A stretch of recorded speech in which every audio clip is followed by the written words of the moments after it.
Assalamualaikum warahmatullahi wabarakatuh. Bismillah, wassalatu wassalam ala rasulillah, wa ala alihi wa sahbihi wa man wala. Wa ba'd, yang saya hormati para alim ulama, yang saya hormati para kiai, beserta para habaib. Wabil khusus yang saya hormati dan yang saya cintai Ibu Kepala Sekolah SMP Muhammadiyah 1 Depok, Ibu Restu Milda SPD. Wabil khusus yang saya hormati pengurus SMP Muhammadiyah 1 Depok beserta seluruh para guru, seluruh dewan guru, Bapak Ibu guru sekalian yang tidak bisa saya sebutkan satu persatu.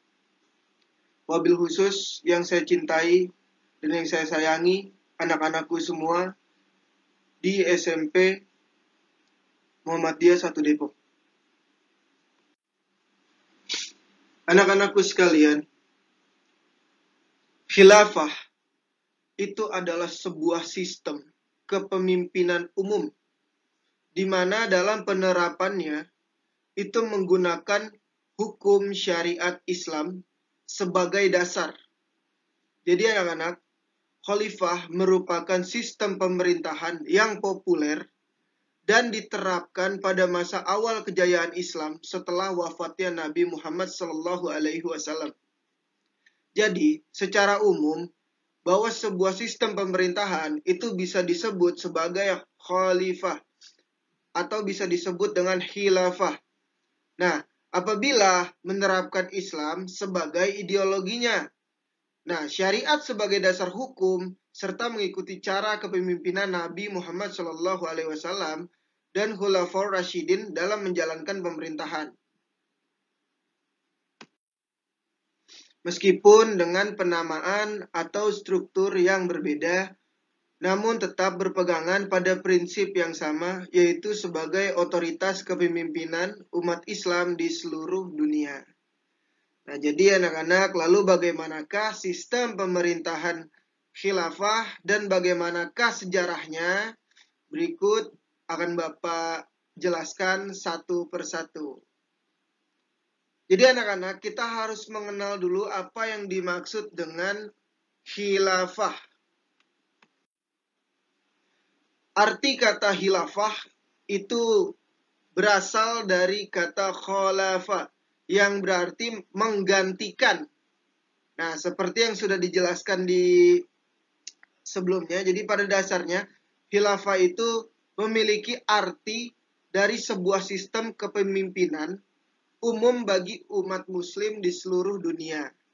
Jadi anak-anakku, bahwa kepemimpinan khilafah itu dipimpin oleh seorang khalifah yang dapat juga disebut sebagai imam atau amirul mukminin. Nah, jadi gambaran penerapan arti khilafah itu adalah ketika sebuah negara khilafah itu berdiri atas persetujuan seluruh umat Islam yang dibaiat oleh seorang khalifah. Nah, setelah dibaiatnya khalifah secara sah, maka pendirian negara khalifah maupun pembaiatan khalifah lain setelahnya menjadi tidak sah. Nah, hal ini berdasarkan hadis Nabi Muhammad SAW tentang pembaiatan khalifah. Nah, ada beberapa sejarah peradaban Islam di masa Khulafaur Rasyidin. Jadi ada beberapa peradaban Islam pada masa Khulafaur Rasyidin yang akan Bapak jelaskan di sini.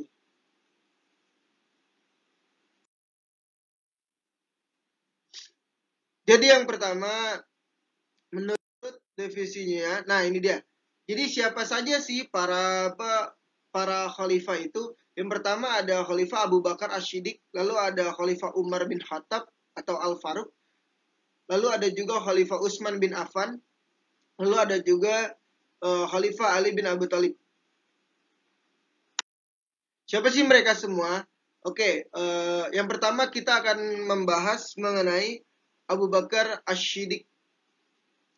Melalui nasabnya, Abu Bakar As-Siddiq merupakan anak dari Abdullah bin Utsman bin Amir bin Amru bin Ka'ab bin Sa'd bin Taim bin Murrah bin Ka'ab bin Lu'ay al-Quraisy at-Taim. Nah, gelar dan panggilannya itu ada dua anak-anak. Yang pertama, Abu Bakar itu memiliki gelar yang pertama adalah Asy-Siddiq. Nah, gelar ini tersemat di Abu Bakar itu karena Abu Bakar membenarkan peristiwa Isra Mi'raj, dan pada saat itu ia berkata kepada Nabi Muhammad dan kepada para umatnya, apabila jika demikian yang dikatakan, maka Rasulullah itu benar. Itu yang pertama. Jadi ia menegaskan apa yang dikatakan oleh Nabi Muhammad atau Rasulullah Shallallahu Alaihi Wasallam itu adalah sebuah kebenaran. Lalu yang kedua, gelarnya itu adalah Al-Atiq. Nah, kenapa dia disebut dengan Al-Atiq? Nah, beliau dipanggil Al-Atiq karena wajahnya itu sangatlah tampan dan terdahulu dalam kebaikan. Jadi gitu. Lalu kita lanjut. Berikut adalah keutamaan Abu Bakar. Keutamaan yang pertama itu, Abu Bakar As-Siddiq itu pertama kali masuk Islam dari kalangan laki-laki yang dewasa. Lalu yang kedua, imannya beliau itu paling sempurna dari seluruh iman penduduk dunia setelah Rasulullah Shallallahu Alaihi Wasallam. Lalu yang ketiga, beliau adalah orang yang paling dicintai oleh Rasulullah. Lalu yang keempat, ia selalu menyerahkan seluruh harta bendanya untuk berjuang di jalan Allah. Itulah Abu Bakar As-Siddiq. Keutamaan-keutamaan yang patut kita ketahui dan kita pelajari, lalu kita contoh di dalam kehidupan kita. Lalu berikut adalah pengangkatan Abu Bakar menjadi seorang khalifah atau pemimpin ya. Yang pertama, salah satu penyebab dari pengangkatan Abu Bakar menjadi seorang khalifah itu adalah wafatnya Rasulullah Shallallahu Alaihi Wasallam pada tahun 11 Hijriah. Lalu setelah itu terjadi perdebatan pendapat yang sengit antara kaum Ansar dan juga kaum Muhajirin. Nah, lalu kedua kaum ini, kaum Ansar itu mengajukan Sa'ad bin Ubadah sebagai penerus dari khalifah. Lalu kaum Muhajirin itu menginginkan dari kelompoknya tersendiri anak-anak. Jadi, sementara kelompok lain mengajukan Ali bin Abi Thalib karena menantu Rasulullah dan kedekatannya. Jadi, dari pihak lain, Ali bin Abi Thalib itu ditunjuk karena kedekatan terhadap Rasulullah. Nah, lalu Umar bin Khattab itu mengusulkan agar diadakan itu musyawarah. Jadi diutamakan untuk musyawarah terlebih dahulu gitu. Karena dalam pemilihan pemimpin untuk melanjutkan perjuangan Rasulullah Shallallahu Alaihi Wasallam dalam menyebarluaskan agama Islam dan syariat Islam itu tidaklah mudah gitu anak-anak. Jadi para sahabat Nabi pada zaman dahulu apabila beliau ditunjuk oleh Rasulullah atau oleh para sahabat-sahabat Rasulullah atau sahabat Nabi, mereka semua menolak, mereka semua tidak sanggup. Berbeda dengan pemimpin-pemimpin kita sekarang gitu, apabila masa kepemimpinan pemerintahan kita sudah selesai, itu pasti banyak sekali yang ingin meneruskan memimpin negeri ini gitu. Akan tetapi berbalik seperti di masa Rasulullah Shallallahu Alaihi Wasallam, ketika beliau wafat, uniknya itu sahabat-sahabat Nabi itu tidak ingin atau bukan tidak ingin ya, tidak sanggup gitu untuk meneruskan perjuangan Nabi Muhammad Shallallahu Alaihi Wasallam dalam memperjuangkan dan menyebarluaskan agama Islam untuk untuk menegakkan agama Islam di dunia ini gitu. Lalu bertempat di Saqifah Bani Saidah, lalu terpilihlah Abu Bakar As-Siddiq sebagai khalifah. Jadi dari musyawarah tersebut yang diusulkan dari Umar bin Khattab, itu ditunjuklah Abu Bakar As-Siddiq sebagai khalifah. Nah, ini sistem politik Abu Bakar As-Siddiq dalam memimpin pada masa kekhilafahannya ya. Jadi yang pertama adalah Abu Bakar As-Siddiq itu memiliki sistem politik yang bersifat sentral atau kekuasaan sentral. Itu berpusat di tengah khalifah. Lalu yang kedua itu dia selalu memutuskan perkara melalui Dewan Syura. Nah, lalu yang ketiga itu ada kebijakan politiknya Abu Bakar. Ini ada beberapa kebijakan politik dari Abu Bakar As-Siddiq. Yang pertama itu kebijakan politiknya, ia selalu mengirim pasukan ke Syam untuk menyerbu Romawi seperti perintah Rasulullah Shallallahu Alaihi Wasallam semasa hidup di bawah komando Usamah bin Zaid. Lalu yang kedua, ia mengembangkan Islam ke wilayah Persia dan Syria di bawah komando Khalid bin Walid. Lalu yang ketiga, beliau tidak memberikan kekuasaan kepada anggota keluarga.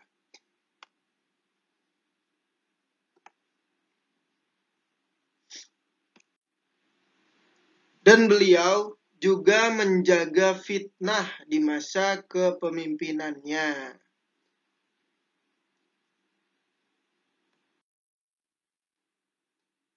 Ini ada beberapa peristiwa penting yang terjadi di masa Khalifah Abu Bakar As-Siddiq. Itu yang pertama, munculnya gerakan riddah atau gerakan murtad ya. Setelah Rasulullah wafat itu muncul gerakan keluar dari agama Islam atau murtad. Karena banyak setelah Rasulullah wafat itu banyak yang tidak percaya lagi akan agama Islam atau keluar dari ajaran-ajaran Islam. Atau bisa disebut dengan riddah atau murtad. Lalu yang kedua itu munculnya nabi-nabi palsu, banyak yang mengaku-ngaku nabi gitu ya anak-anak. Jadi yang pertama itu namanya adalah Musailamah al-Khazzab. Lalu yang kedua ada Aswad al-Unsi. Lalu ada Tulaihah al-Asadi. Nah, ini adalah prestasi-prestasi dari Khalifah Abu Bakar. Yang pertama, prestasinya sudah jelas bahwa Abu Bakar As-Siddiq dia memberantas yang namanya nabi palsu. Lalu yang kedua, Abu Bakar As-Siddiq menumpas para pembangkang zakat, memberantas kaum murtad, lalu mulai mengumpulkan Al-Quran dalam satu mushaf. Jadi beliaulah yang mengumpulkan Al-Quran dalam bisa disebut juga pembukuan Al-Quran gitu, dalam mengumpulkan dan dibentuknya menjadi sebuah mushaf. Itu adalah prestasinya Abu Bakar As-Siddiq. Dia yang menyusun Al-Quran gitu. Nah, berikut adalah Umar bin Khattab. Siapa sih Umar bin Khattab itu? Jadi Umar bin Khattab juga merupakan khalifah atau sahabat Nabi Muhammad SAW atau yang dikenal juga gelarnya sebagai Al-Faruq.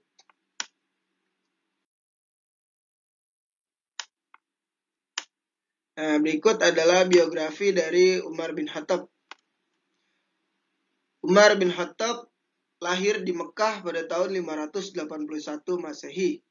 Ayahnya itu adalah Al-Khattab bin Nufail bin Abdul Uzza bin Riyah bin Abdullah bin Kurd bin Razah bin Adi bin Kab. Ibunya merupakan Hantamah binti Hashim binti Al-Mukfirah. Ibunya Hantamah binti Hashim binti Al-Mukfirah binti Abdullah binti Umar binti Makhzum. Nah, ini adalah istri dan anak dari Umar bin Khattab. Istrinya ada Zainab binti Maz'un, ada Mulaikah binti Jarwal, ada Ummu Hakim binti Al-Harits, ada Atikah binti Zaid bin Amr, ada Jamilah binti Asim, ada Fukaihah. Lalu anak-anaknya itu dari Zainab, Umar itu memiliki 3 anak, ada Abdullah, ada Abdurrahman, ada Hafsah. Lalu dari istri yang kedua atau Mulaikah, Umar memiliki anak itu 2, yaitu ada Ubaidullah, ada Zaid. Lalu dari Ummu Hakim, Umar memiliki 1 anak yaitu Fatimah. Lalu dari Atikah dan seterusnya juga memiliki 1 anak. Dari Atikah itu anaknya bernama Iyad. Dari Jamilah itu bernama Ashim. Lalu dari Fukaiha itu bernama Zainab. Nah, ini yang disebut gelarnya Umar bin Khattab, yaitu Al-Faruq, atau bisa diartikan sebagai, didefinisikan sebagai yang membedakan antara baik dan buruk. Nah, ini adalah sifat-sifat Umar bin Khattab. Jadi sebelum masuk Islam anak-anak, Umar ini kan sifatnya itu keras ya. Jadi dia adalah seorang yang orator yang ulung gitu. Dia pegulat yang tangguh. Dia selalu diminta sebagai wakil sukunya bila menghadapi konflik dengan suku Arab yang lainnya. Nah, dia ini terkenal sebagai orang yang sangat pemberani dalam menentang Islam. Dia punya ketabahan, kemauan yang keras dan tegas. Jadi anak-anak, Umar bin Khattab ini dulunya itu sangat keras anak-anak. Jadi dia itu sering menyiksa umat Islam di tanah Arab. Dulunya itu seperti itu. Nah, jadi anak-anak, dulu apabila ada umat Islam yang sedang disiksa oleh kaum Quraisy, Umar itu apabila terlihat nih dengan Umar itu ikut menyiksanya. Jadi Umar itu benar-benar menyiksa umat-umat Islam yang ada di tanah Arab bersama orang-orang Quraisy, itu disiksa sama Umar. Umar itu membantu mereka untuk menyiksa umat-umat Islam di sana. Nah, namun setelah Umar masuk Islam, dia berbalik gitu ya, berbalik menjadi pembela Islam yang paling pemberani. Berikut kita akan membahas mengenai masuk Islamnya Umar bin Khattab. Jadi dia masuk Islam setelah mendengar ayat-ayat Al-Quran yang dibaca oleh adiknya. Jadi pada saat itu Umar bin Khattab itu mencari gitu, mencari siapa sih bangsa-bangsa Arab atau orang-orang Arab yang menganut agamanya Muhammad atau agamanya Nabi Muhammad. Itu dicari sama Umar, itu bakal disiksa, akan dibunuh. Itu bisa Umar itu mengajak bertarung dengannya gitu. Apa sih yang kalian bela? Apa yang kalian kok sampai segininya gitu kalian membela agamanya atau yang dipercaya oleh Nabi Muhammad gitu loh. Apa yang kalian sangat percaya gitu. Kenapa yang membuat kalian sampai seperti ini gitu. Nah, akhirnya beliau Umar itu pulang ke rumahnya dan menemui adiknya, yaitu Fatmah binti Khattab. Nah, padahal ketika itu ia hendak membunuhnya karena mengikuti ajaran Nabi Muhammad SAW. Nah, kemudian saking ia penasarannya dengan Fatimah, ia bertanya, "Wahai Fatimah, apa yang membuat engkau itu sangat membela yang dianut oleh Nabi Muhammad, ajaran yang dibawa oleh Muhammad? Kenapa gitu?" Lalu dia penasaran kan. Lalu Umar itu ingin menyentuh Al-Quran. Dia ingin lihat gitu. Dia ingin lihat apa yang dibaca oleh Fatimah binti Khattab, adiknya sendiri Fatimah. Dia ingin baca gitu. Lalu dia ingin lihat, lalu dilarang oleh Fatimah. Lalu kata Fatimah, "Tidak Umar, engkau itu kotor, engkau sedang dalam keadaan najis, haram," katanya Fatimah. "Lalu engkau harus bersuci." Lalu bersucilah Umar. Lalu setelah Umar bersuci, Umar membuka kitab tersebut atau kitab yang dibaca oleh Fatimah, ayat-ayat yang dibaca oleh Fatimah. Lalu inilah mukjizat dari Nabi Muhammad ya. Ini adalah salah satu keajaiban dari Al-Quran. Umar bin Khattab membaca surat Toha atau ayat-ayat yang terkandung dalam surat Toha. Lalu luluh hatinya Umar. Nah, jadi dengan masuknya Umar ke dalam Islam, maka terjawablah doa Nabi yang meminta agar Islam itu dikuatkan dengan salah satu dari dua Umar, yaitu Umar bin Khattab atau Umar benar. Jadi maka terjawablah doa Nabi yang meminta agar Islam dikuatkan dengan salah satu dari dua Umar, yaitu Umar bin Khattab atau Amir bin Hisham, dan sebagai suatu kemenangan yang nyata bagi Islam. Dan dari sinilah muncul gelar Al-Faruq.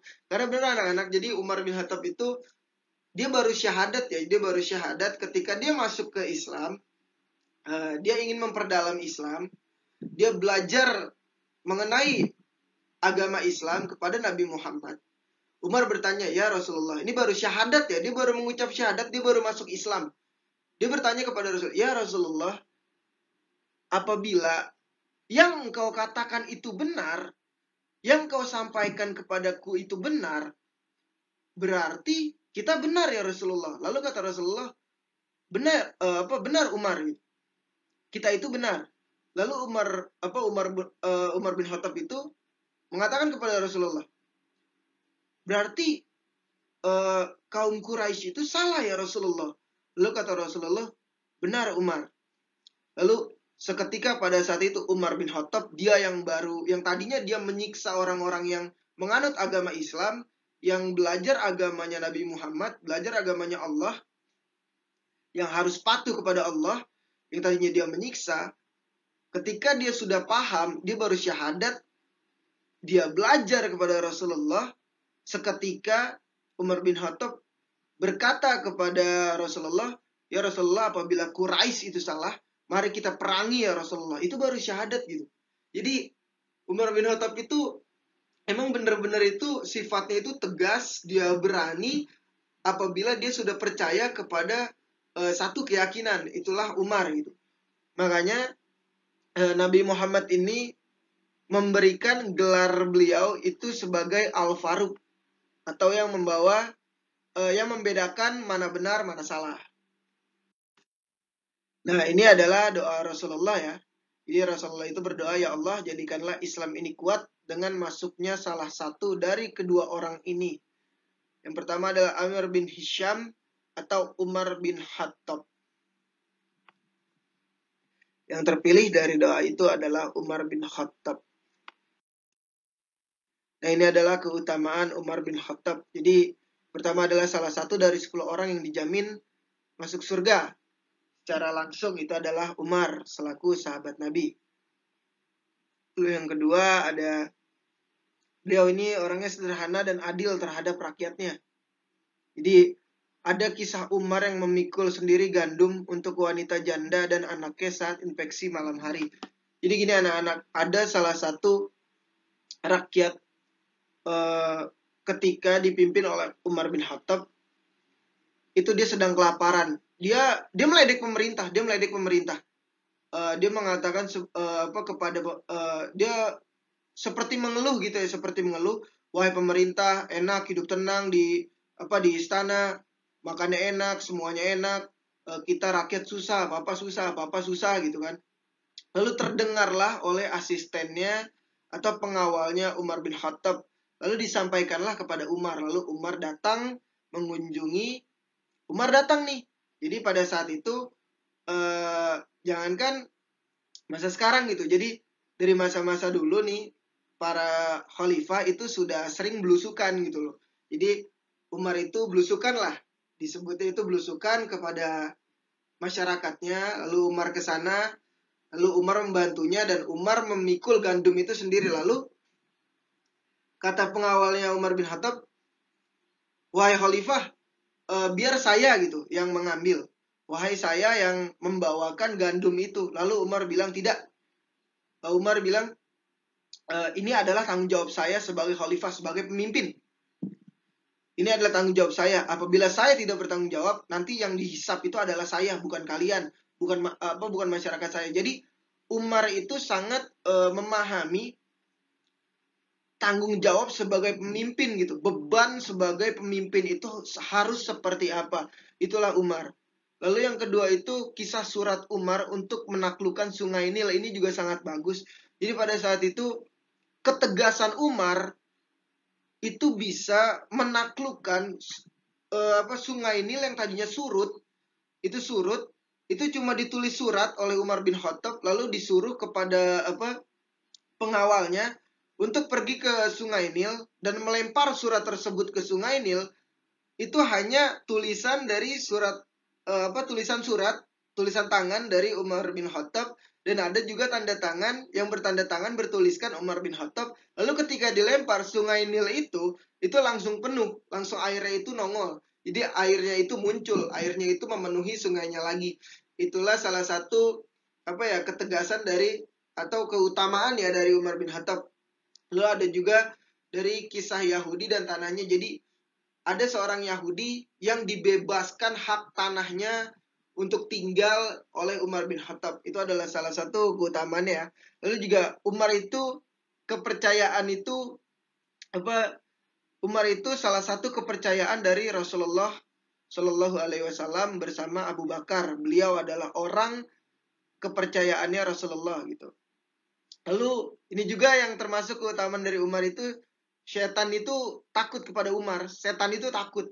Jadi Rasulullah pernah uh, Rasulullah pernah berkata kepada sahabat bahwa Umar ini tidak hanya tegas di kalangan sahabatnya gitu. Andaikan dia lewat gitu ya di tengah hutan sendirian, andaikan dia lewat di tengah hutan nih sendirian, itu setan-setan itu minggir. Jadi setan itu takut kepada Umar semuanya, saking tegasnya Umar.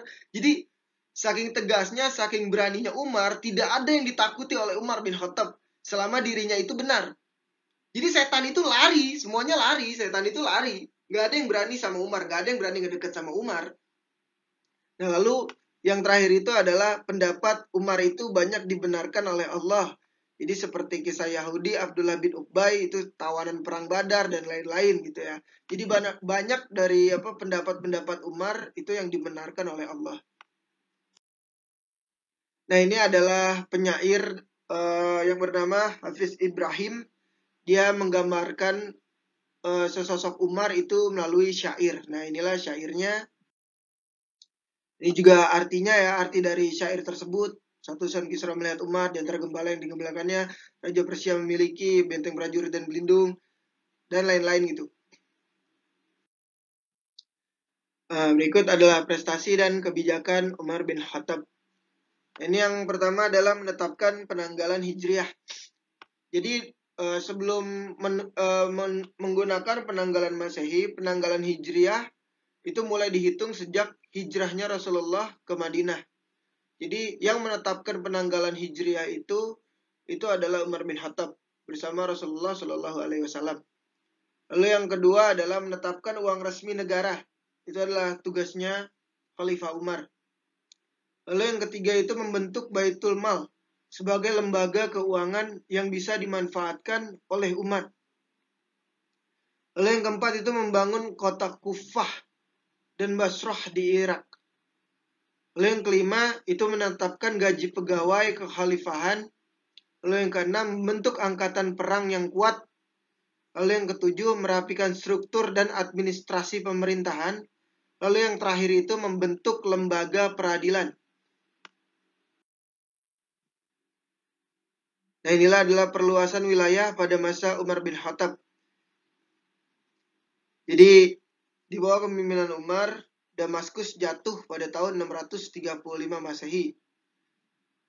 Lalu setahun kemudian setelah tentara Bizantium kalah dalam perang Yarmuk, seluruh daerah Syria itu jatuh di bawah kekuasaan Islam dengan memakai Syria sebagai basis. Lalu ekspansi diteruskan ke Mesir di bawah pimpinan Amir bin As pada tahun 641 Hijriah. Lalu ekspansi Irak di bawah pimpinan Sa'ad bin Abi Waqqas. Iskandaria itu ibu kota Mesir ditaklukkan.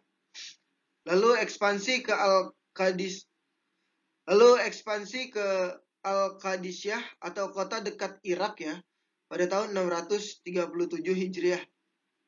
Lalu ekspansi ke Persia pada tahun 641 Hijriah. Nah, dengan demikian kepemimpinan Umar, wilayah kekuasaan Islam telah meliputi Jazirah Arab, termasuk Palestina, Syria, sebagian besar kota Persia dan Mesir. Nah, bersamaan dengan ekspansi tersebut, pusat kekuasaan Madinah itu mengalami perkembangan yang di samping itu karena wilayah kekuasaannya semakin luas. Maka wilayah Islam itu dibagi menjadi unit administratif yang diatur sebagai 8 wilayah provinsi, yaitu Mekah, Madinah, Jazirah, Basrah, Kufah, Palestina, dan Mesir. Jadi ini adalah 8 wilayah provinsi yang ada di Jazirah Arab. Nah, ini adalah peta ekspansi masa Umar bin Khattab ya, atau masa Khalifah Umar. Nah, berikut adalah wafatnya Umar bin Khattab. Jadi pada saat pagi itu bukan hanya Umar yang ditusuk oleh Abu Lu'lu'ah, tetapi ada 13 orang lainnya. Jadi Umar itu wafatnya itu beliau ditusuk oleh Abu Lu'lu'ah. Nah, jadi dari mereka ada 7 orang juga yang meninggal yang ditusuk oleh Abu Lu'lu'ah. Jadi penusukan yang telah ditargetkan oleh Abu Lu'lu'ah ini, dia itu beragama Majusi ya, jadi orang yang beragama Majusi berdasarkan dendam terhadap Umar dan juga kaum muslimin. Lalu Dr. Ali Muhammad As-Salabi mengatakan bahwa bukti kuat kalau Abu Lu'lu'ah bukan hanya memiliki dendam pribadi kepada Umar, akan tetapi kepada muslimin yang lainnya. Jadi dia menusuk 13 muslimin yang sedang berjamaah sholat subuh bersama Umar. Lalu kalaulah benar Umar telah berbuat zalim kepadanya, tetapi apa dosa para sahabat yang dia tusuk? Dan aku berlindung kepada Allah menyebut Umar sebagai orang zalim. Begitu Ali As-Salabi menjelaskan. Umar bin Khattab 644 Hijriah. Dijelaskan oleh Ali As-Salabi. Lalu Abu Lu'lu'ah itu merupakan budaknya Mughirah bin Syubah, di mana dia digaji setiap harinya itu 4 dirham dengan kemampuannya sebagai seorang pembuat alat penggiling. Jadi penusuknya ini atau pembunuhnya ya yang menusuk Umar bin Khattab itu, dia itu merupakan budak dari Mughirah. Dia itu digaji sebanyak 4 dirham seharinya. Jadi memang kemampuannya itu dia memang membuat alat-alat penggiling seperti itu. Lalu sejarah menyebutnya bahwa dendam pribadi Abu Lu'lu'ah ketika dia kecewa dengan keputusan Umar yang dirasa tidak adil saat dia mengadukan tuannya Mughirah, semua merasakan keadilannya. Itu Umar, kecuali saya, kata Abu Lu'lu'ah. Jadi Abu Lu'lu'ah ini iri, jadi kayak semua itu merasakan keadilannya Umar, tapi saya tidak gitu. Nah, suatu saat Umar berkata, saya diancam oleh seorang budak. Kalimat diucapkan setelah Abu Lu'lu'ah berbicara kepada Umar, saya akan buatkan alat penggilingan untukmu yang akan menjadi pembicaraan manusia. Jadi Abu Lu'lu'ah ini pernah mengancam Umar gitu loh. Cuma karena Umar tidak takut kepada ancamannya, jadi dibiarkan saja gitu. Hanya didengerin aja gitu. Lalu, maka dia membuat senjata khusus untuk membunuh Umar. Kemudian, pisau berkepala 2 dengan pegangan di tengahnya yang telah dibubuhi racun. Jadi senjatanya itu pisau berkepala 2 dengan pegangan yang di tengahnya itu telah dibubuhi oleh racun, diberi racun. Lalu Umar mendapatkan 6 tusukan, salah satunya di bawah pusarnya. Dan menjelang kematiannya, Umar diberitahu bahwa yang menusuknya adalah seorang Majusi yang bernama Abu Lu'lu'ah. Lalu Umar pun berkata, segala puji bagi Allah yang tidak menjadikan kematianku di tangan seorang yang mengaku muslim. Jadi anak-anak, Khalifah Umar bin Khattab itu sangat berterima kasih kepada Allah yang telah menjadikan kematiannya itu bukan di tangan seorang muslim atau orang-orang munafik yang mengaku sebagai muslim.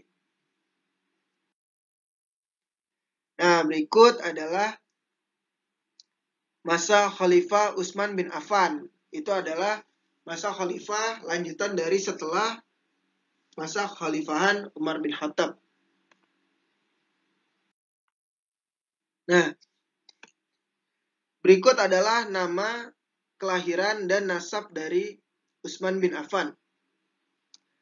Nama beliau adalah Utsman bin Affan bin Abu al-As bin Umayyah bin Abdi Syams bin Abdi Manaf bin Kusyai bin Kilab.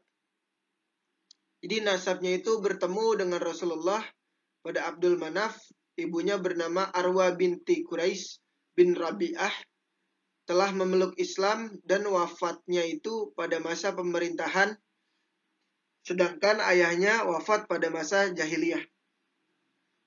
Lalu Utsman lahir pada tahun 574 Masehi dari kalangan Bani Umayyah. Nah, ini adalah gelarnya beliau gitu. Gelarnya Utsman bin Affan itu adalah Zunnurain atau pemilik dua cahaya. Kenapa seperti itu? Karena yang pertama adalah karena dia menikahi Utsman ini menikahi dua putri Rasulullah, yaitu Ruqayyah dan Ummu Kulsum atau Sunan Baihaqi. Lalu yang kedua itu riwayat lain mengatakan sebab Utsman dijuluki Zunnurain adalah karena dia memperbanyak membaca Al-Quran setiap malam ketika sholat. Al-Quran adalah salah satu cahaya atau nur, dan sholat adalah salah satu cahaya adalah nur. Itu adalah sebagian sebabnya Utsman bin Affan diberi gelar Zunnurain atau pemilik dua cahaya. Nah, ini adalah sifat-sifat dari Utsman bin Affan. Pertama adalah bahwa Utsman bin Affan adalah sahabat Nabi yang memiliki sifat yang sangat pemalu. Lalu yang kedua, bahwa orang yang paling penyayang di antara umatku adalah Abu Bakar. Yang paling tegas dalam menegakkan agama adalah Umar. Yang paling pemalu adalah Utsman. Yang paling mengetahui halal dan haram adalah Mu'az bin Jabal. Yang paling hafal Al-Quran adalah Ubay bin Ka'ab. Yang paling mengetahui ilmu waris adalah Zaid bin Sabit. Jadi setiap umat memiliki seorang yang percaya, dan orang yang terpercaya di kalangan umatku adalah Abu Ubaidah bin Al-Jarrah. Hadis riwayat Ahmad 3184.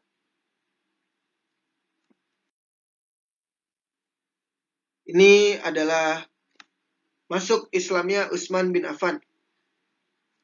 Utsman bin Affan masuk ke agama Islam pada usia 34 tahun. Tatkala Abu Bakar mengajak beliau untuk masuk Islam. Lalu beliau termasuk orang keempat yang masuk Islam. Nah, beliau ini sangat cepat menyambut dakwah, bukan berpijak dari kecerobohan atau kebodohan, namun karena keyakinan dan kebenaran yang berakar kuat tidak ragu. Jadi beliau ini tuh orangnya itu dia itu sangat yakin akan pembenaran. Jadi dia itu kuat, dia itu tidak ada rasa ragu di dirinya. Itulah Utsman bin Affan. Lalu beliau juga termasuk dari 10 sahabat yang dijamin masuk surga selain Umar bin Khattab. Inilah adalah kedermawanan Utsman ya. Jadi Utsman bin Affan itu pada perang Zaturika dan perang Ghatafan, Utsman pernah menginfakkan 950 unta dan 70 kuda serta 1000 dirham. Lalu Utsman juga pernah membeli sumur Raumah milik suku Gifar untuk diberikan kepada kaum muslimin pada seharga 35 dirham atau setara dengan 11 miliar sekarang ya, pada masa sekarang. Itu sekitar 11 miliar. Lalu Utsman juga pada masa Abu Bakar ia pernah memberikan gandum yang diangkut dengan 1000 unta untuk membantu kaum miskin di musim kemarau pada saat itu. Begitulah kedermawanan Utsman bin Affan. Nah, ini adalah kebijakan Utsman bin Affan. Pertama adalah meneruskan kebijakan Umar bin Khattab dalam bidang lembaga keuangan. Lalu menerapkan kebijakan ekonomi seperti kewajiban menyerahkan zakat ke Baitul Mal dan mendistribusikan ke para mustahik. lalu menerapkan pajak bumi atau kharaj, dan penetapan pajak barang perdagangan sebanyak 10%. Lalu memberikan izin untuk memanfaatkan tanah-tanah milik negara kepada penduduk miskin. Nah, ini adalah prestasi-prestasi Utsman bin Affan. Prestasi yang pertama adalah prestasi terbesar beliau, itu adalah menyatukan umat dalam satu penulisan mushaf yang sebelumnya nyaris terjadi perpecahan umat karena perbedaan dalam cara Al-Quran. Yang kedua adalah menaklukkan wilayah-wilayah hingga ke Syam. Itu mengatur pola pemerintahan sesuai dengan manajemen khalifah. Lalu pada masa Utsman bin Affan, pada masa kepemimpinan Khalifah Utsman bin Affan, itu pernah terjadi tuduhan nepotisme pada masa Utsman, itu tidaklah benar. Jadi tuduhan itu adalah tuduhan yang dilemparkan oleh orang-orang Syiah. Lalu Utsman menjawab terhadap tuduhan itu bahwa Utsman berkata, aku tidak mengangkat seseorang kecuali telah disepakati, dewasa, diterima, dan memiliki kompetensi masing-masing. Begitu kata Utsman. Lalu Ali bin Abi Thalib berkata kepada Utsman, Utsman tidak mengangkat seseorang pemimpin kecuali adil, sehat, dan Rasulullah pun telah mengangkat Uttab bin Usaid sebagai gubernur Mekah saat berusia 20 tahun. Jadi tuduhan-tuduhan nepotisme yang disulutkan kepada Utsman bin Affan itu tidaklah benar. Berikut adalah latar belakang konflik masa Utsman bin Affan. Jadi konflik yang terjadi di masa Utsman bin Affan. Jadi dari fitnah yang dilancarkan oleh Abdullah bin Saba, seorang Yahudi yang memecah belah umat Islam dengan melemparkan berbagai tuduhan kepada Utsman bin Affan. Salah satunya adalah Utsman banyak mengangkat kerabat dekatnya. Ternyata tuduhan ini itu tidak benar. Dengan fakta berikut. Walid ibn Uqbah, gubernur Kufah, kerabat Utsman, ternyata telah memegang jabatan sejak masa Umar bin Khattab. Jadi beliau sudah memegang jabatan itu sebelum Utsman bin Affan itu menjabat. Lalu yang kedua adalah Abdullah bin Sa'ad bin Abi Sarah. Jadi saudara susunan Utsman menjadi gubernur Mesir menggantikan Amr bin As. Abdullah bin Sa'ad terkenal dengan sifat terpuji dan gesit dalam bertindak serta profesional. Dan tak mungkin Utsman memilih hanya karena pertimbangan saudara belaka. Jadi Utsman ini memilih saudaranya itu tidak lantaran hanya sekedar dia saudara. Jadi Utsman tidak memilih saudaranya ini untuk memimpin apabila hanya sebatas dengan saudara. Dia memilih gara-gara saudara, Jadi memang Utsman itu memilih saudaranya untuk memimpin itu karena memang saudaranya itu punya keahlian, itu memiliki sifat yang terpuji, dan beliau itu gesit dalam bertindak serta profesional. Jadi itu adalah alasan Utsman memilih saudaranya dalam memimpin untuk menjadi gubernur Mesir ya, memimpin Mesir pada saat itu. Lalu yang ketiga itu adalah Awiyah bin Abi Sufyan pun telah menjadi gubernur Damaskus pada masa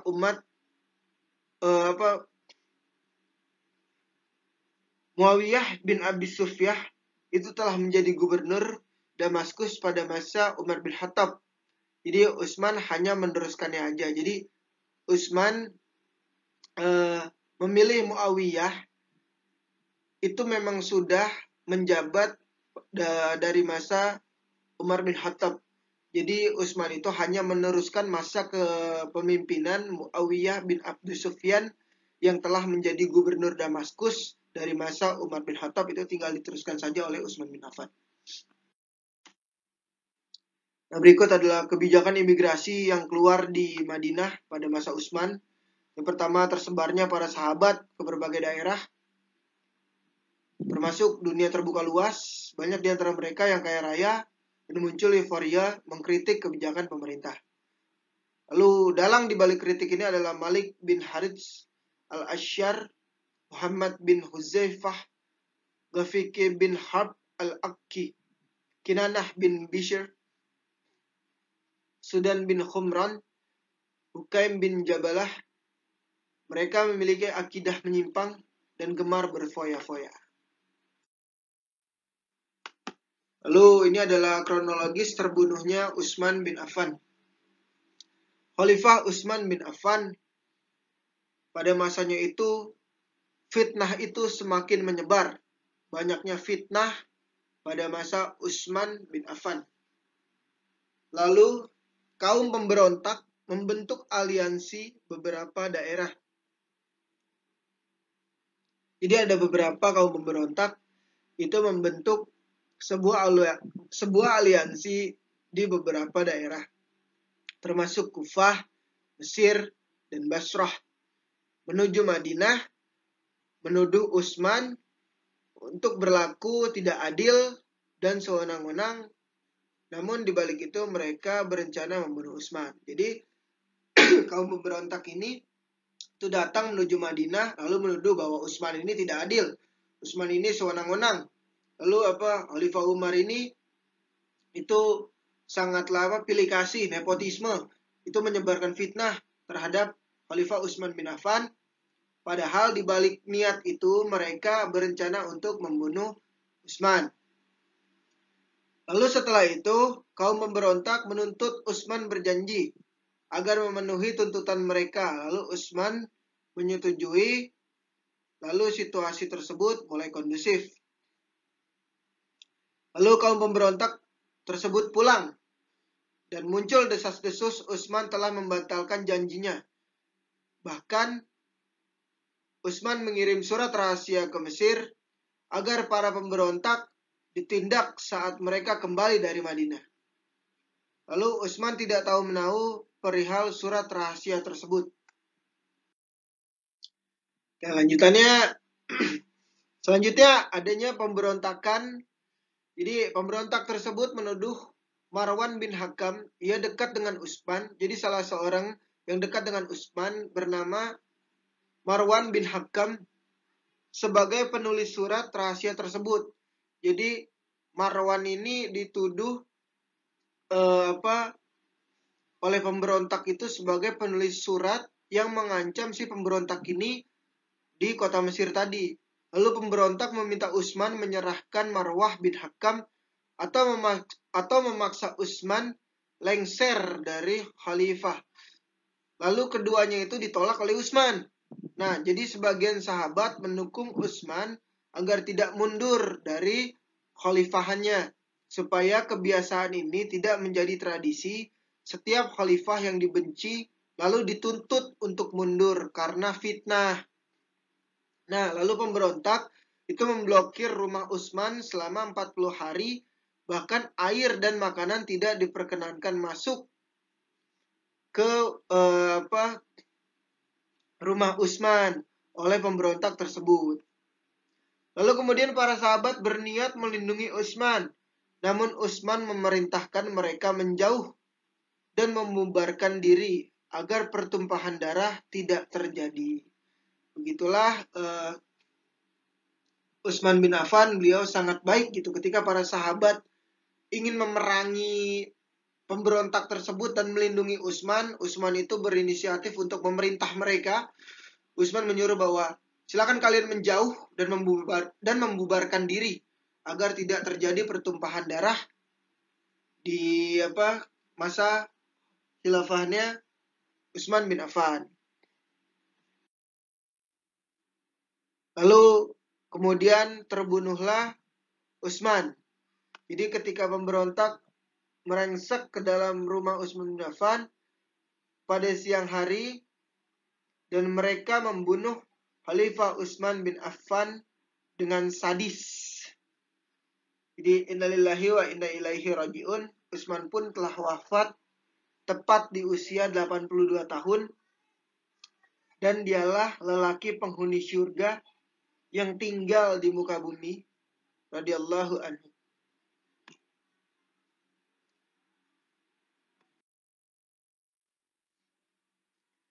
Nah, berikut adalah Khulafaur Rasyidin yang keempat, atau kekhilafahan masa Ali bin Abi Thalib.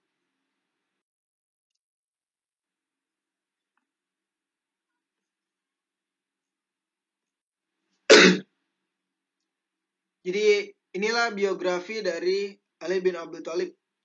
Ali bin Abi Thalib lahir 10 tahun sebelum Rasulullah diangkat menjadi nabi, menurut Ibnu Ishaq dan Ibnu Hajar. Nama beliau adalah Ali bin Abi Thalib bin Muttalib bin Qusay bin Kilab bin Lu'ay bin Ghalib. Awalnya, Ibunda Ali memberi nama Haidar atau singa, lalu diganti oleh ibunya atau keluarganya dengan nama Ali. Lalu julukannya beliau adalah Abul Hasan. Sedangkan Abu Turab adalah julukannya yang diberikan oleh Rasulullah. Jadi saat Ali tertidur dengan badan yang bertabur debu atau turab, lalu Rasulullah membangunkan beliau dengan memanggilnya, "Bangunlah wahai Abu Turab." Hadis riwayat Muslim nomor 2409.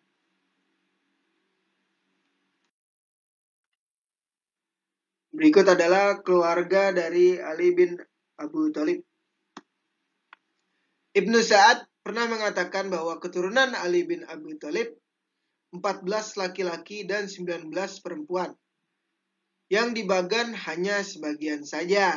Jadi beliau punya istri yaitu Fatimah, lalu punya anak Hasan dan Hussein, lalu punya Hasan dan Hussein, lalu punya anak kembali Zainab dan juga Ummu Kulsum.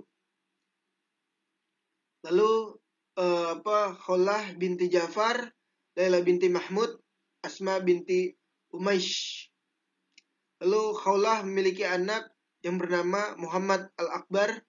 Lalu Laila binti Mahmud memiliki anak yang bernama Al-Abbas, Utsman, Ja'far, Abdullah. Lalu Asma binti Umaysh memiliki anak yang pertama adalah Yahya dan Aun. Berikut adalah keutamaan Ali bin Abi Thalib. Masuknya Islam sejak kecil, bahkan termasuk as-sabiqunal awwalun atau golongan yang pertama kali masuk Islam. Jadi keutamaan Ali bin Abi Thalib adalah beliau adalah satu-satunya yang sudah masuk Islam semenjak kecil, atau golongan yang pertama masuk Islam. Lalu yang kedua, pengorbanan Ali ini saat hijrahnya Rasulullah ke Madinah dalam menggantikan posisinya beliau di tempat tidur Nabi. Lalu beliau ini cerdas, pemberani, dan berilmu karena beliau sejak kecil bersama Rasulullah. Lalu beliau ini sering menjadi pemimpin pasukan muslim selagi ditunjuk langsung oleh Rasulullah. Lalu beliau itu salah satu dari 10 sahabat yang dijamin masuk surga. Selain Umar bin Khattab, Utsman bin Affan, dan juga beliau berada di dalamnya. Lalu sifatnya beliau ini memiliki sifat yang tawadu, zuhud, adil, dan dermawan. Nah, ini adalah kebijakan pemerintahan yang terjadi di masa beliau. Pertama, beliau menetapkan lembaga peradilan dengan mengangkatnya para hakim yang terkenal. Di antaranya itu Syuraih bin Al-Harits di Kufah, lalu Abu Musa Al-Asy'ari di Kufah, lalu Abdullah bin Mas'ud di Yaman, lalu Qais bin Sa'ad di Mesir, lalu Abdullah bin Abbas di Basrah. Lalu beliau meletakkan dasar-dasar ekonomi pada masa khalifahan beliau. pada masa kepemimpinan beliau. Lalu beliau juga menerapkan beberapa hukum-hukum fikih. Nah, ini adalah beberapa hukum-hukum fikih yang ditentukan, yang diterapkan oleh Ibn Abu Thalib. Yang pertama itu adalah wajib berwudu bagi orang yang tidur sambil duduk jika hendak sholat. Jadi Ali bin Abi Thalib itu menegaskan bahwa wajib berwudu bagi orang yang ingin tidur. Yang tidur ya, orang yang tidur itu, jadi sebelum tidur itu dia itu wajib berwudu. Dan tidurnya itu sambil duduk jika hendak sholat. Lalu yang kedua, kencing bayi perempuan itu disucikan dengan dicuci menggunakan air. Sedangkan kencing bayi laki-laki yang belum mengkonsumsi apapun selain ASI dengan memercikan air pada pakaian yang terkena. Lalu, boleh membaca Al-Quran dalam kondisi apapun selain junub. Lalu, orang yang enggan sholat dipenjarakan hingga ia mau sholat. Lalu, itikaf hanya di masjid jami yang digunakan untuk sholat Jumat. Lalu, haramnya daging hewan yang disembelih dengan niat sombong. Lalu, haramnya bermain catur dan dadu. Jadi, keputusan haram bermain catur dan juga permainan dadu. Ali bin Abi Thalib berkata, jika seseorang menyentuh bara api, itu lebih baik baginya daripada bermain catur. Karena catur adalah patung berhala yang dipermainkan. Jadi menurut Ali bin Abi Thalib, bahwa catur itu lebih buruk daripada menyentuh bara api. Ini adalah konflik yang terjadi pada masa akhir kepemimpinan Ali bin Abi Thalib. Yang pertama itu terjadi perbedaan sahabat dalam menyikapi hukum kepada pembunuh Utsman. Jadi pada masa Ali bin Abi Thalib itu ditelisik gitu, siapa pembunuh Utsman bin Affan pada masa khalifahan sebelumnya. Lalu yang kedua, pecahlah perang pada Kamis bulan Jumadil. Pecahlah perang pada hari Kamis bulan Jumadil akhir tahun 36 Hijriah. Lalu terjadinya perang Jamal dan dinamakan perang Jamal karena Aisyah mengendarai unta untuk berperang. Lalu perang ini terjadi antara Ali melawan Talhah, Zubair, dan Aisyah. Lalu terbunuhnya Utsman bin Affan sebab munculnya fitnah yang sangat besar dan akhirnya menimbulkan konflik di masa akhir kepemimpinan Ali bin Abi Thalib. Lalu pengaruh hasutan Abdullah bin Sabah itu juga termasuk. Lalu ada juga perang Siffin yang terjadi pada tahun 37 Hijriah. Nah, perang Siffin ini merupakan Muawiyah bin Abu Sufyan, yaitu gubernur Damaskus, itu enggan berbaiat atau berjanji mendukung kepada Ali bin Abi Thalib sebagai khalifah hingga ditemukan siapa pembunuh Utsman dan dihukum kisos atau dibunuh, dicambuk. Lalu yang kedua, terjadinya pertempuran antara Ali dan Muawiyah hingga peristiwa tahkim atau peristiwa perdamaian. Nah, berikut adalah terbunuhnya Ali bin Abi Thalib. Jadi setelah perang Siffin pecah diikuti dengan merebaknya fitnah seputar kematian Utsman bin Affan, lalu membuat posisi Ali ini sebagai khalifah menjadi sulit. Lalu Ali meninggal di usia 63 tahun karena pembunuhan oleh Abdurrahman bin Muljam, seseorang yang berasal dari golongan Khawarij atau golongan pembangkang, saat mengimami sholat subuh di Masjid Kufah. Lalu pada tanggal 19 Ramadan, dan Ali menghembuskan nafas terakhirnya pada tanggal 21 Ramadan tahun 40 Hijriah. Lalu Ali dikuburkan secara rahasia di Najaf. Bahkan ada beberapa riwayat yang menyatakan bahwa ia dikubur di tempat lain. Selanjutnya, kursi kekhalifahan dipegang secara turun-temurun oleh keluarga Bani Umayyah dengan khalifah pertama Muawiyah, dan dengan demikianlah kekhalifahan Khulafaur Rasyidin dengan meninggalnya dan terbunuhnya Ali bin Abi Thalib itu berakhir. Nah, selesai deh anak-anak. Jadi begitulah yang bisa Bapak sampaikan di materi pesantren kilat yang diadakan oleh sekolah kita tercinta ini di SMP Muhammadiyah 1 Depok mengenai peradaban Islam di masa kekhalifahan atau Khulafaur Rasyidin. Jadi demikian kiranya yang bisa saya sampaikan, yang bisa Bapak sampaikan. Semoga bermanfaat untuk kalian semua dan selamat menjalankan ibadah puasa. Semoga di tahun 2021 ini, di bulan Ramadan kali ini, walaupun kita masih dalam kondisi pandemik COVID-19, kita dapat selalu terjaga dan selalu berada di dalam lindungan Allah Subhanahu wa Ta'ala.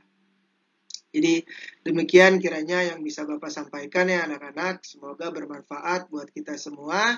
Akhirul kalam, saya ucapkan terima kasih kepada semuanya. Wassalamualaikum warahmatullahi wabarakatuh.